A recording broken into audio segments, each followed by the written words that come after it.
We are here. My name is Joel Richards. I'm running for District 3 City Council. With me tonight is Mike Skolka, leader in the community. He is hosting this kind of like sit down night chats with Joel. So I didn't want it just enough that when I get endorsements from some people, I wanted to show that this person just doesn't know me. Like you might think I'm a great guy, but he's actually picked my brain. The first time I met Marty, can I call you Marty or Mr. Martinez? You tell me. Marty, All please, Marty. right. Met Marty, he had me over to his house, and him and his husband just really, it was like what I like, to be engaged, like get me thinking, ask me the hard questions. You can ask Mike. I love when like I'm on the doors and someone's like, no, no, no, no, I want to. I'm like, okay, all right, this means something to you, and because this means a lot to me. This election, everything going on, the city of Boston, our education system, our health system, what's going on Mass Ave, and so I'm excited about this. I'm excited. I don't know what Marty's going to ask me. I'm here. I got some water. I got a little tea. My voice. And I always give a warning. Marty, please introduce yourself after this. I always give a warning that I have three kids in the house, a baby, a newborn, 36 days old, and a 9 and a 5-year old. I could be asked about any questions, using the bathroom, something scary. I got to hold a baby for a minute. It is what it is. So let's go. Well, that sounds good. And my 5-year-old just went to bed, so I feel I feel you, but I could also be interrupted. There So you go. There you go. All right, life right. happens in our Yes. homes, right? Yes. So Yes. well, Joe, I'm glad to be able to get to talk with you a little bit more and sort of ask you more questions and connect. And I'm super excited to be able to support you and the work you're trying to do. For those who may know me, I'm Marty Martinez. I'm a District 3 resident. I live in Elpham's Corner. Some people say I live in Jones Hill, but I can see Elpham's Corner from my front window. So I'm an Elpham's Corner guy, is where I live here in Dorchester. And I currently run a national early childhood organization that works with children under 5 years of age, embedding early literacy and early bonding into wellness visits for children, pediatric well child visits. And so that's the organization that I run. And formally, I'm the Chief of Health and Human Services for the city of Boston.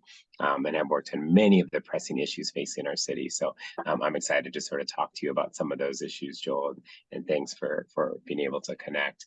What I'd really like to start with, to be honest with you, is a little bit about one of the most pressing issues I think that's in our city that I know you care about, which is the price of housing.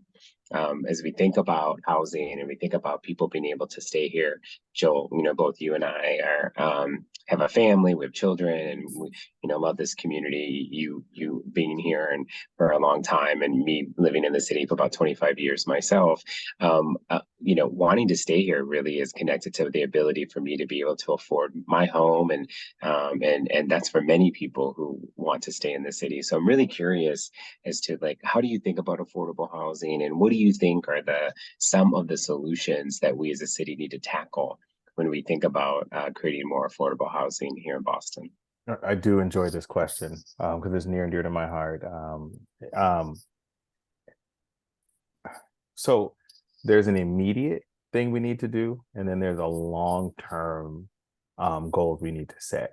We can go long-term first, right? Like Okay. we need to redo zoning, right? We need to sit down and like every city councilor needs to have experts in their office talking to them about how the best way to restructure the zoning for this city, the best model that they've seen in the country. What does this mean? And like really dig in deep and usher in the next 25 years of development in this city, right? With the zoning laws, right? Because right now we're just doing variances, and Mhm. it's not consistent.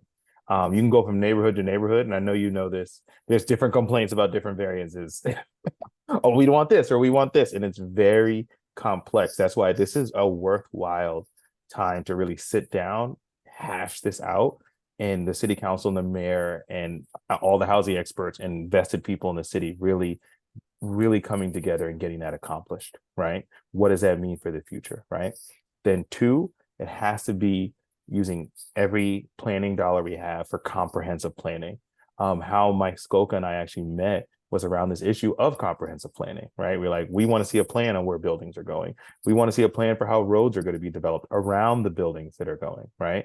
We want to see a plan of how kids are going to get to school who live in this community, right? Are we planning for families? Are we planning for single people? What are we planning for in our development, right? Who do we want to stay in our city? So that also, I've never seen a comprehensive plan. I've seen how many units we want to add, but I've never seen a comprehensive plan around what are we investing in, or the best way to say it is who we're investing in. So I think Mhm. that is the first two steps long term on how we keep people in the city, how we make affordable housing, because then we know who we're planning for, right? What Mhm. income bracket are we planning for? What families are we planning for, right?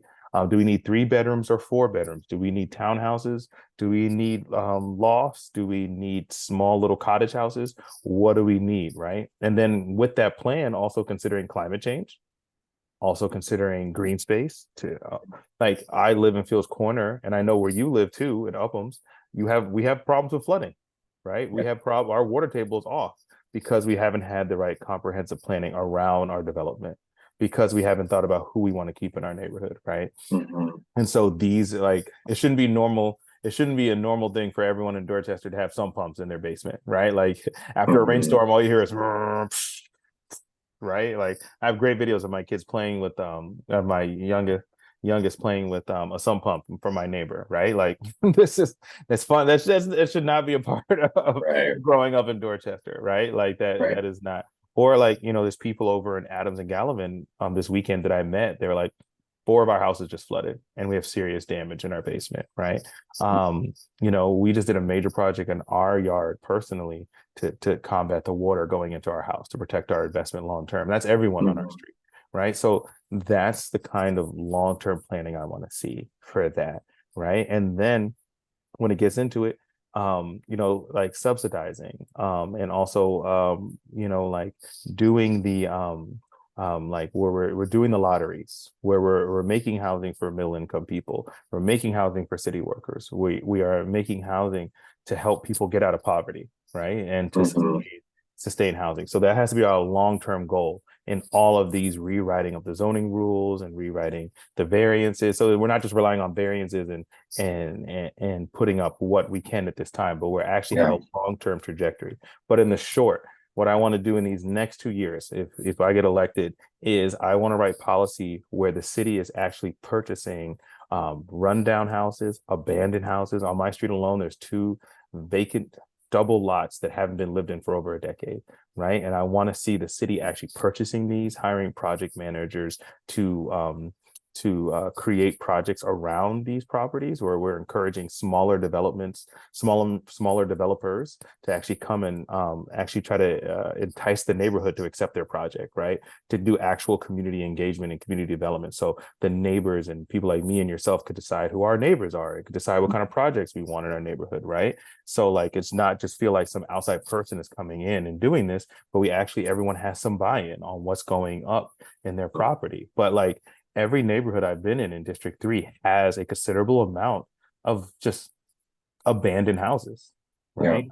You can go to the South End, and there are abandoned brownstones in the South End, Mhm. in the Mhm. middle of one of the hottest housing markets on record, right? In the Yep. middle of a housing crisis, right? But when I talk to small developers, they can't get into the game because it's too much of an entry cost, right? You have to spend 1 million or 1.5 million, but the city could could front that cost and then allow a smaller developer and smaller developers and local labor and laborers of color and women and encourage certain building materials and green materials and solar and all types of things to actually combat Yeah. climate change, sorry, and then also combat the housing crisis and Yeah. combat people leaving. I know, like I keep saying this, like me, you, and Mike have lost friends that leave the city or even the state because they can't afford to live here, Yeah. right?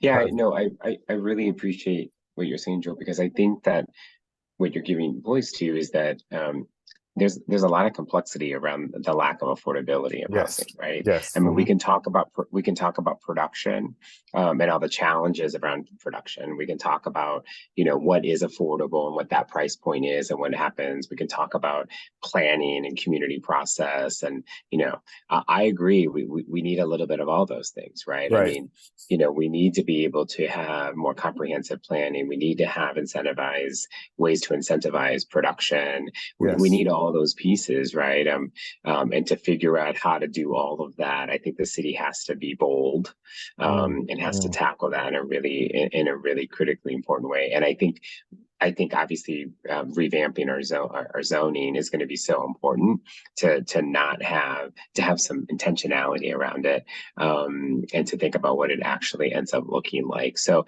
I appreciate you sharing that. I do wonder in that same vein, when you think about Dorchester Bay, Mhm. and you think about the recent approval that we all saw, do you support that development, and how do you think about that development in itself, especially when you think about housing and intentional planning and community process? I'd love to hear more about how you think about that. Yeah, and I don't think there was a lot of intentionality and community and comprehensive planning around that project. I get that they want to build it, but we don't have the infrastructure set up beforehand to do it, right? Morrissey Boulevard still floods, right? Mhm. Like that's the main it's gonna be the main road for that kind of development, right? Like we also still have a housing crisis where a lot of people can't afford to live here. Have it was a part of that planning to keep families and people here, right? That's the kind of like, not to say like, oh, only families, but like we got to think, do we want people to be able to come here and plant roots?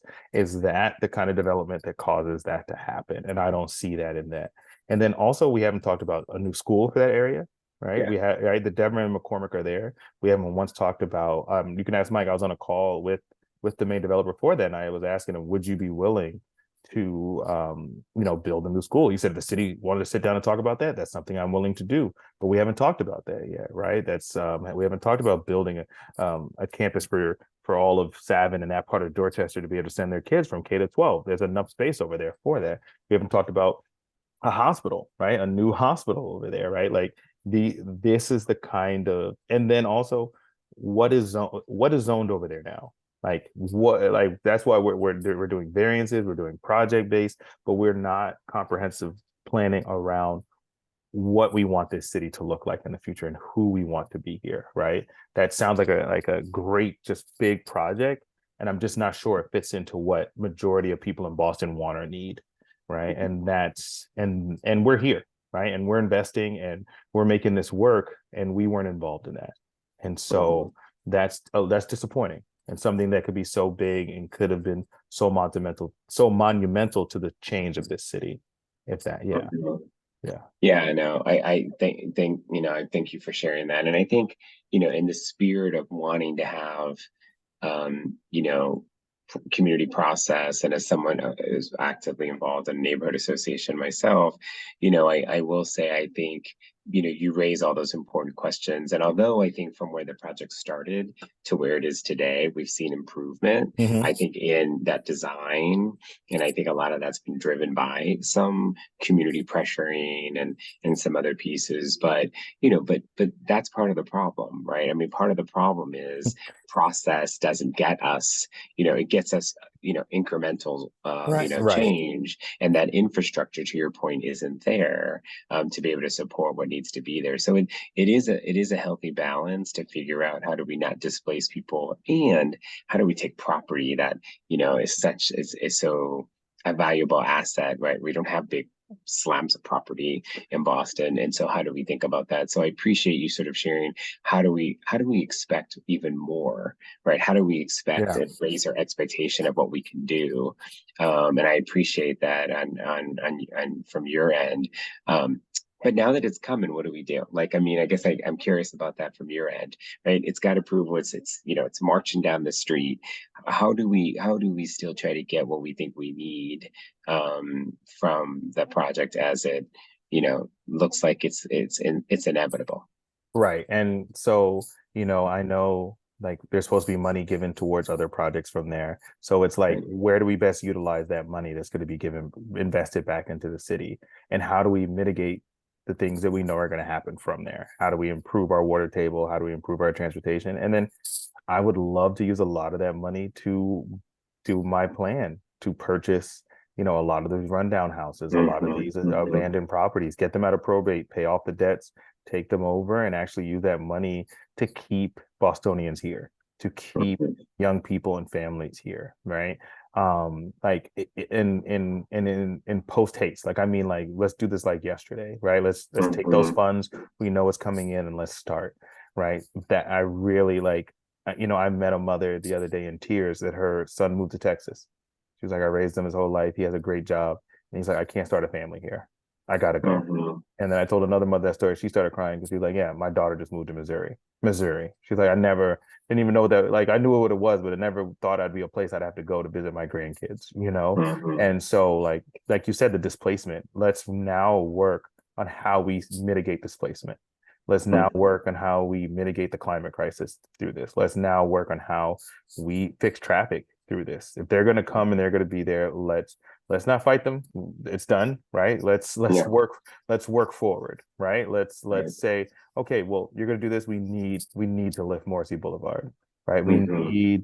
We need use the political pressure, the political power that you have to help us, invest millions into our transportation system so we have more stops, right? So the red line stops near where you are, right? Like where you're building, right? Let's add more stops to the Braintree line. Let's for once make JFK what it should be. It should be a world-class T station, right? Where Mhm. it's cars can drop off people, it's easily accessible, buses can come in and out, the stairs look good, it's a train that moves at a good speed. Let's get an express line that takes us from Ashmont all the way to downtown, right? Downtown crossing, right? Without stopping, right? Let's get people, out of Dorchester, out of this side of town, out of, to downtown.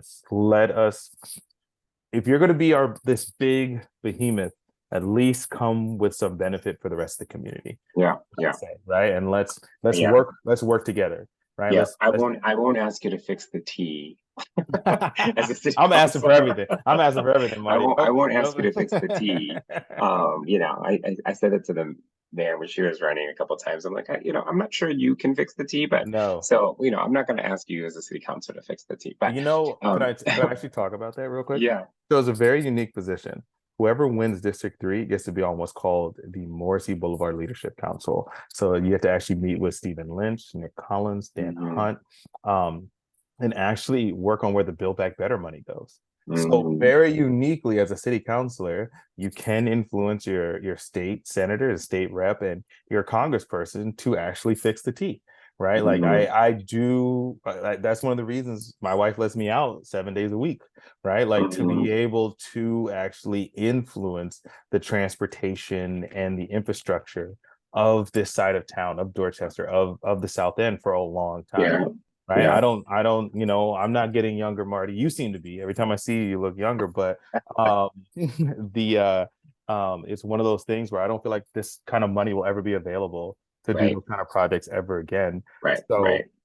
this is why it's so precious to me. This is why it's so Yeah. important to me. We're talking about the health of our community. We're talking about our air Right. quality, right? Like my kids get a croup cough when they get sick, Hmm. right? Hmm. And it's because of the air quality, right? We had all Yeah. types of tests on our kids. We thought there was something wrong, but it's literally, oh no, they'll grow out of it. Like they'll grow a depth of smog. That's what'll happen, right? And so we actually have a chance you know, to really make an impact on that side of things. Yeah. So Yeah. that's why this seat's so important to Yeah, me. I appreciate that, and I think I joke about what they add that infrastructure or that vital service that Right. you can play a role as a city councilor, but I do think there's another vital service that I do think you can play a key Oof. role, and that I'd like to ask you about, which is our schools. And I raised that, Joe. I know you're a teacher, obviously committed, to the children of our community, and as a new, there you go, right on cue. Um, That oh was my not planned. God, It it's so precious that you can't. I don't know how you beat that. I'm still going to ask you a hardball question here, Joe. just But as a new BPS parent myself, with a son in kindergarten, you know, how do we improve our schools, right? How do we do that? I'll tell you, my son's got a great kindergarten teacher, lots of great supports. Teachers seem so passionate and committed, many of them, to his education. He's in a rundown building. hmm And some of the things I'd love for him to experience almost made me not send him to that school, as I told Right. you, hmm because he doesn't have the ability to, go to different classrooms because the building's so small and so run down Right. and everything else. So, how do we fix our schools? How do we improve them? And as a father of a student of color in Boston, how do we close that achievement gap that we know has widened and widened even more? And so, I guess I'm looking for you to tell me how you think we do that. It's okay. I've been practicing not getting emotional, not crying this whole time. So like when I talk about my kids, it's very personal to me, and especially when it comes to schools. Like I right before we got on the call, finishing up homework, putting my kids to bed. Right, I was literally sending Skoka like his map testing scores, and like I need to improve these. Right, the stress of being that parent is real to me. Right, but the first step is community schools. And this is something, if you Google my writings for the union or anything, this is something I've been talking about for 10 years. We need to go back to where we're walking our kids to school, where they know where they're going. So the other reason people leave the state or even the city, right, is because they don't know where their kids are going from K to 12. Right, like you're where your child goes to school now only goes up to fifth grade. So what middle school are they going to? Right, we don't know. Right, we don't know what the zone's going to be by then. Right, but Mm-hmm. if we had schools for each community, so it's like when I'm on the way to drop off my son at the Russell, I pass by your kid's school, right? And I see the young parents out there. I see the young Yeah. parents at their school. Like we need new schools that can hold our community, that our community can walk to, right? If the Murphy, let's say the Russell, right? Let's say if the Russell was in the suburbs or another part of town, they would build a new school on the parking lot and in the playground, right? Knock down the old one and have a world-class athletic facility that the whole community can access, right? With our pools and our community centers, and kids would be learning instruments and all types of stuff. The same thing with the Murphy, right? And then the smaller schools that act as feeders for our K to 2, K to 3. So by like 4 to 12, you know where your kids are going, you know where the campus is, right? Like no matter how great the supports are in your school, if you don't have an adequate building, right? If you don't have a building with like adequate climate control, adequate air quality, right? With the ability to drink the water in the school, you don't have an adequate school, right? These are the things we have to admit. So we need to return back to where we know each other, right? My kids don't know anyone in the neighborhood because we don't go to school with anyone in our block, right? One of our best friends lives in the street. She doesn't go to school with my kids, right? And this has to change. This has to be something where we're building culture and community, right? Like think about where you live and the Mm-hmm. people that are your neighbors, the wealth of knowledge and language and Mm-hmm. different fields and community. If that was one community going to a school, that school would be absolutely amazing, right? Mm-hmm. Because of what's going in there. And then we have buy-in, right? If a family's struggling, if a family is going that, like we have a whole community helping that family. We have a whole community like holding each other accountable and working together to get quality education, right? And so, it's something personal to me as a teacher, but also personal to me as a father. Like I want my kids' best friends to be kids they go to school with and kids they walk home with, right? Mm-hmm. Like that's who doesn't want that, right? And so when I talk to my friends who leave the city, that's one of the main reasons, right? Like I just want to be able to send my kids up the street and I know they're safe. I know where Yeah. they're going, right?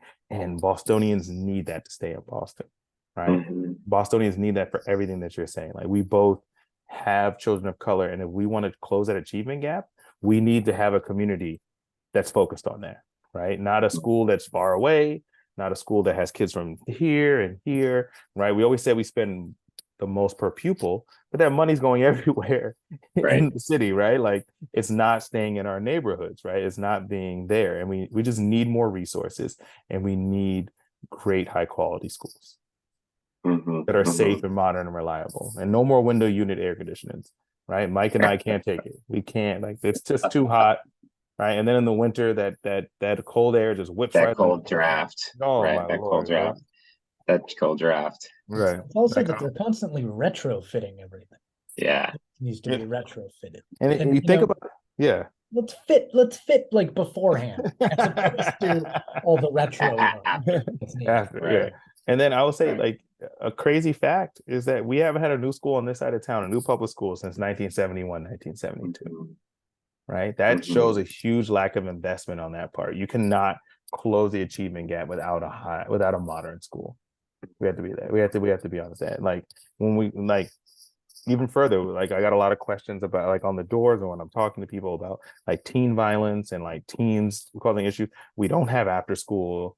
We don't have enough athletic directors. Like when all that summer stuff was going on, in the past growing up, people have been at two-a-days. You'd have been running cross country. You'd have been getting ready for a basketball tournament. You would have had a track coach. You would have adults in your life that are constantly um, mentoring you and showing you the right way. You'd be around college grad. We know all the statistics. Being around college graduates more help you get towards college, help you think about what you're going to do after high school, right? Like you would have ROTC, right? You would have those kind of things that people can be involved in. Like idle time is the devil's playground, right? Like that's like you don't want that free time, and then you're susceptible to predatory behavior, right? And we need to keep our kids busy, but we also need to educate them, right? And need to Hmm. make them, they're our future, right? And so Yeah.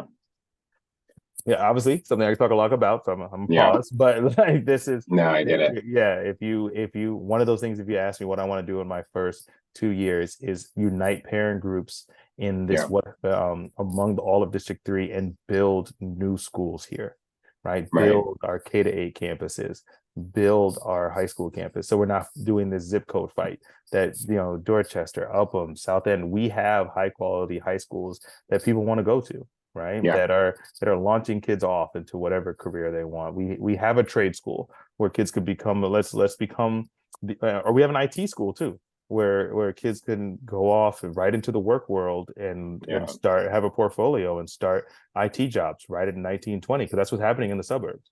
That's what's happening Hmm. outside of Boston. So Yeah.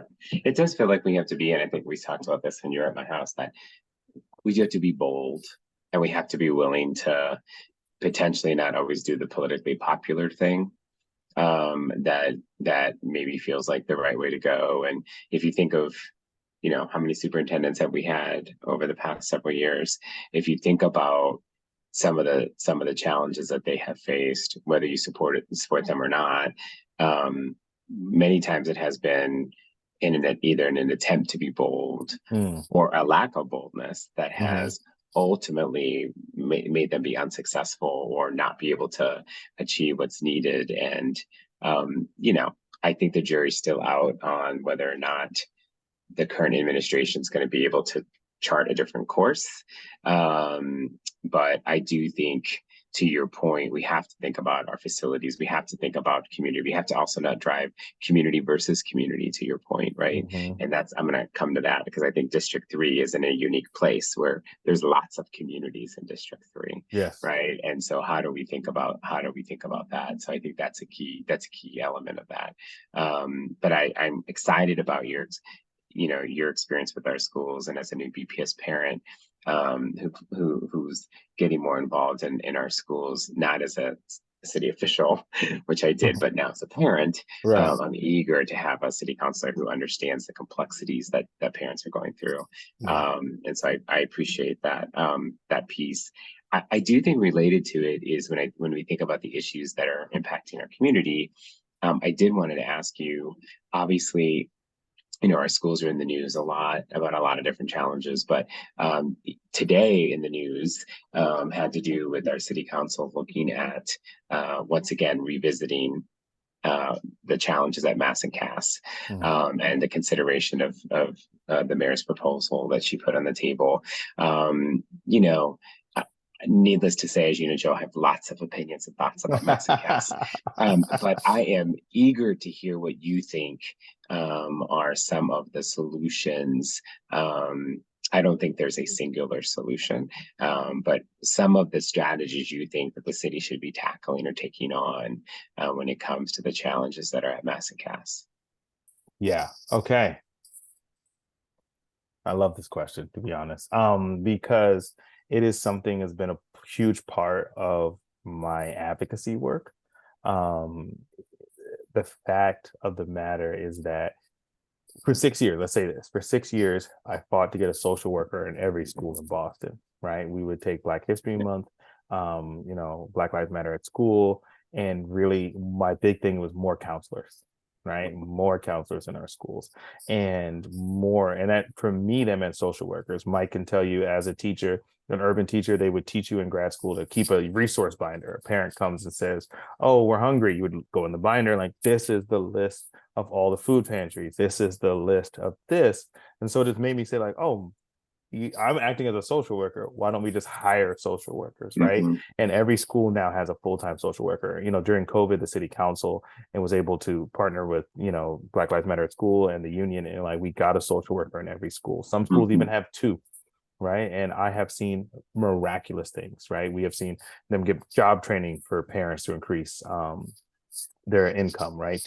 To help them getting housing, internet at their homes, access to food, helping them just get on food stamps. These are things that naturally happen. And if we're hiring hundreds of police officers a year, I truly believe we need to start hiring 100 social workers every year, right? Like we have to have a goal to get to a certain amount of social workers in 5 or 6 years, right? Where we have a mechanism that stops people from getting to Mass and Cass, it stops people from becoming homeless, it stops people from coming to their wits' end. And then we also need to have a mechanism that helps people get back if they fall through, right? Because right now we're asking our police to take care of all these issues, and they're not set up for that. That's not the part of society that does that. What we need hundreds of social workers going out on calls. We need hundreds of social workers when an EMT is like, oh, this person is this, they're calling, right? Last year during Christmas at the Blackstone, 30 families lost their housing, right? And our one social worker is trying her best to help them. And then the teachers are kicking in. I'm calling my church. Everyone's calling their churches and every nonprofit and every friend we have to get gifts and food and vouchers and gift cards to help them, maintain. But would it have been great to be able to pick up a phone and be like, hey, we need 5 social workers at this school right now. 30 families just lost their housing. They need a ton of resources, right? And we don't have a number to call, right? Mm-hmm. If you, God forbid, Marty, like, in 3 weeks time, you're like, I have no food in my house, right? Like I'm having a mental breakdown. Who do you call? If you don't have family that can kick in, right? If you had an emergency, if it was something violent happening, you have a number to call. If you're having a medical emergency, you have a number to call. If we are having a social emergency, we have no one to call right now. And this is why we have a growing problem, right? So we need to create a mechanism to prevent this from growing. We need to prevent a mechanism to prevent this from happening again, right? Because we got to be honest, it's Mass and Cass before it was methadone mile, right? Mm-hmm. Like this, whatever we got to admit that social problems will just implode on our society, right? Mm-hmm. And now we're at a point where something drastic has to happen because we've let it get out of control. But if we don't implement some sort of control or mechanism to stop it from getting here, we'll just be here again and again and again. I can't predict what the next thing is, but it's coming, right? We know that, right? We've seen it. It's never. It was crack before. It was this before. It was like it was alcohol before that, right? And so when are we going to say enough is enough? The same way with 311, right? Mm-hmm. The litter and the broken signs and the sidewalk. We put 311 is you have someone to call when you see these things, right? A dead rat or a needle pickup. Like we have something now to help with that. Oh, our trash didn't get picked up, right? In the past, you had nothing to call. Now you have someone to call. for that to happen, right? Like, and so what if we added in that next mechanism to prevent this crisis from happening again, right? Because when I go in the South End, all the people over there are saying, I'm calling 911 because someone's overdosing. I'm calling this because of this. I'm calling needle pickup. We're meeting people that have been pricked by needles, and we have stuff at Orchard Gardens, right? But we need people that their full-time job is to watch out for the welfare of those who can't watch out for the welfare of themselves.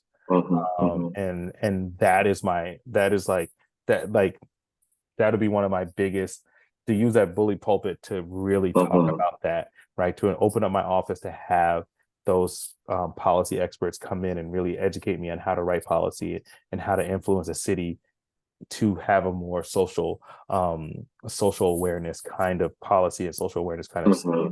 I think we're geared for that. I think we're the kind of city that really understands that, because we have so many people that come from that field, you know, and Yeah.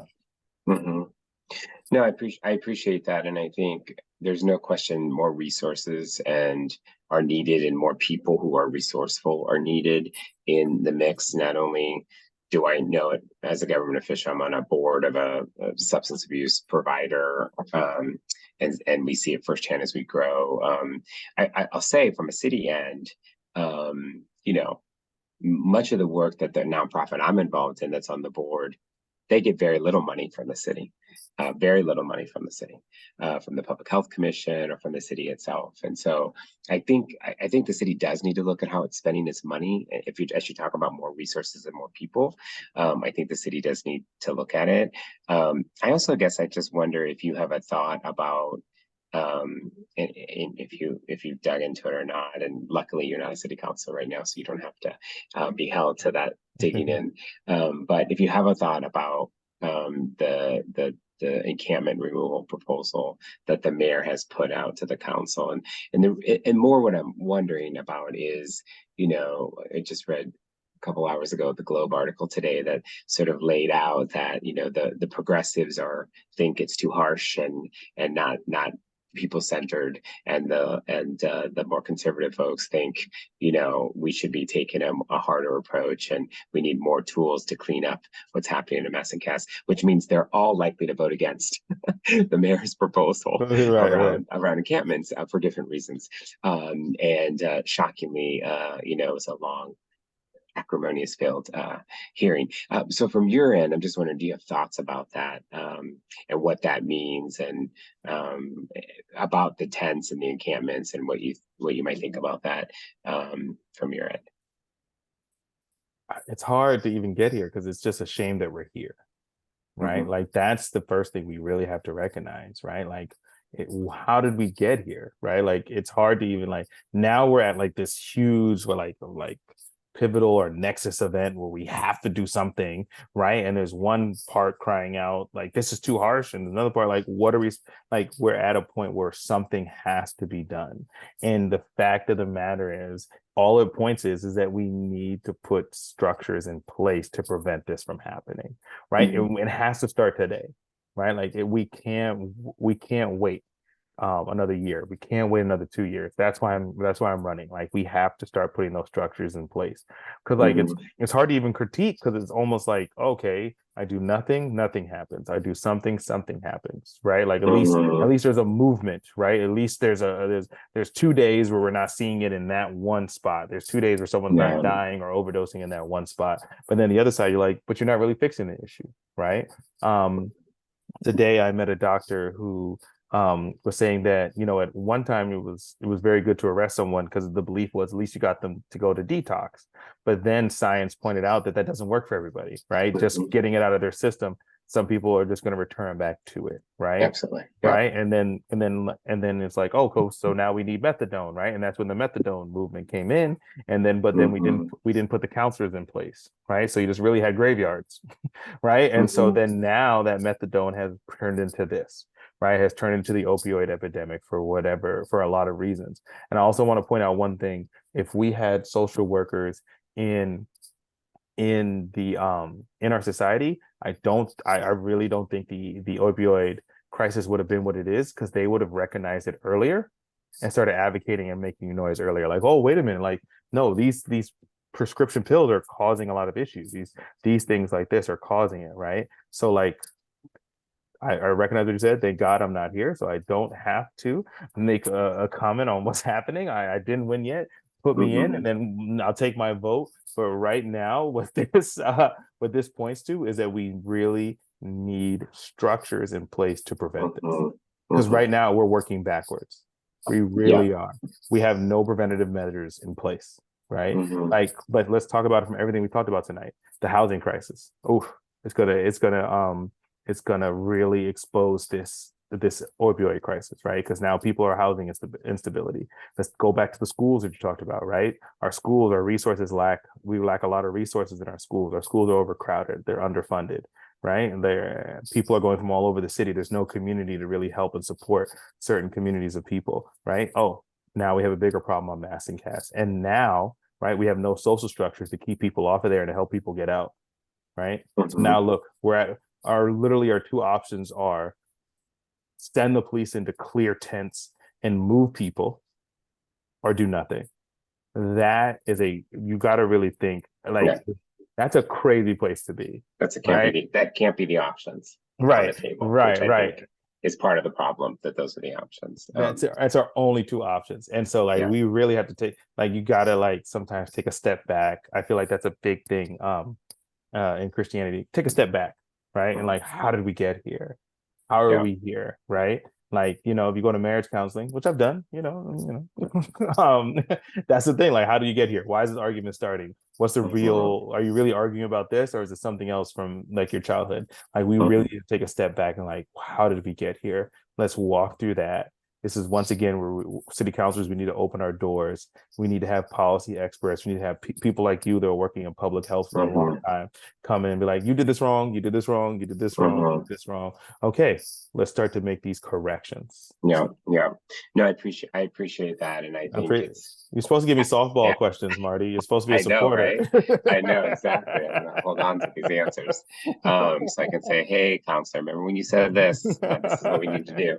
Right. I have one last question that's kind of a broad question, but I want to ask you about this. I think you're right. I think the mass and cast issue, for example, where we live in Uplands, we've had an issue with a house, a private property that looks condemned, and people have been starting to come there, and street homelessness, and we had to do a bunch of issues to sort of get people care, and the police's responses will keep calling 911, and my household was like, that's not solving this issue. Police are not going to solve that issue. And so, that's a different issue, and an issue, to be honest with you, in Uplands Corner that has affected some quality of life things here, right? I can go to another place in District 3, and my husband and I just did look at a house right by Kearney Hospital. As long as it's still in district. As long as it's still in district. Still in district. Okay, it was still in district. Beautiful house.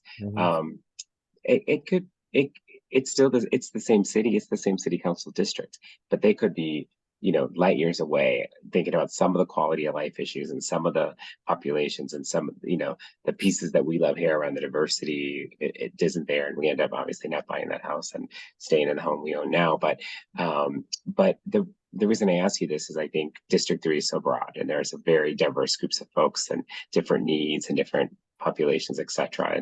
And I guess I'm just wondering, and one of the last questions I have for you is, how do you balance that when you think about the district and you think about how you can represent all parts of the district, and how does that, or potentially does that, set you apart from your opponent at the end of this race, when you think about how you show up in that neighborhood or show up in this neighborhood, and does that set you apart from your opponent? I say the difference between me and my opponent, and why I feel like I could represent the entire district, is because Marty, I think we're from very different backgrounds, but we're going through the same things in this city, right? You send me to City Hall, I will have 3 kids and my wife and myself, and we still live in a 2-bedroom, and that's across the city. That's any part of District 3 you go into, everyone's doing that. Like, they're like, oh, well, we're a little crushed right now. We're a little stacked, right? If you send me to City Hall, right, I will still have kids in overcrowded, underfunded schools, right? That we love, just like you love your school, just like you love your teacher, but you know it's not giving the same education that they deserve, right? So when you send me to City Hall, like I will be going through the same things that you're going through, right? I can't check out. I can't afford private school. Couldn't afford it with two, definitely can't with three, right? Like this is the thing. You saw the baby. It's real. Like it's not right. And so, like the difference why I can represent every part of this district is like I have the same hope and dreams for my children that you do for yours. I moved here hoping to have a multi-generational home like yourself, where my mother-in-law could come and live with us. She beat stage 4 cancer. I tell everyone I have the cheat code. She takes care of my kids. The reason they're even smart is because the amount of love she has given them over the years. And they know, like when I'm not giving them the pancakes they want, like take me to my mom's house. She'll make me, right? Like, but she cleans banks at night to afford to live in this city, right? Because she wants to raise her grandchildren, right? And because we can't afford a home where she can come and live. So the difference between me and anyone else is these are personal issues to me. These aren't political issues. It's not based on like a metacognitive belief that I love this city. It's because I have invested in this city. I am here, right? And I want this city to work for everyone. Right. And not that I just want it, I need it to work for everyone because I need it to work for me too. Right. And so like I have the same vested interest that you guys have. Right. Like my kids get sick from the air quality here. Right. Right. I worry about my mother-in-law walking home late at night from the bank because she doesn't have streetlights in her neighborhood, just like a lot of people here. Right. So these are real deal issues to me. I took the Mattapan trolley for 4 years straight. I take the red line to work every day. My commute went from 30 minutes to an hour and a half, right? Like these are like real deal things that affect my house. And so I feel like that's how I can go into any neighborhood and represent you because tell me your hopes and dreams, I have the same. I want my oldest to go to the O'Brien, right? I want him to learn how to draw and speak other languages and be able to go on and conquer this world just like you want for your child, right? And so there's no neighborhood I've gone into that doesn't experience the same thing I'm experiencing. Where you're talking about near Kearney Hospital, I've talked to, there's a ton of special ed teachers over there, a ton of young parents like myself. I even met a woman from when I was in Savin, a woman from DPS. She was like, do you feel like the parents are attached to a building because it's hard to make changes? I was like, no, the young parents like myself that have young kids, we just want our kids to go to a great school. No, we're not attached to a building anymore. We're attached to the success of our children. And she was like, I needed to hear that. I needed to hear that you recognize that. You have my vote. And she walked off. Right. And that's the difference between me and anyone else who's running in this race, is because I get that. And so well, great. I think that's great. I appreciate hearing that, and I think I think our conversation sort of reinforces what's separating you and setting you apart, and so I'm just really excited to be able to support you and to do whatever I can to make sure I can then call you, Counselor Richards, and call you and tell you what I think we need to be doing about a lot of this. So, you already have my phone number, so you just call it. Absolutely. No, I really appreciate you doing this. I didn't know where sure. this was going. You're supposed to give me soft questions. I thought, Mike, you didn't email him that. It was supposed to be. This is perfect. So I appreciate it. Whatever. I mean, if there's pieces that you take from this that I can repost or use, I'm glad to do that. And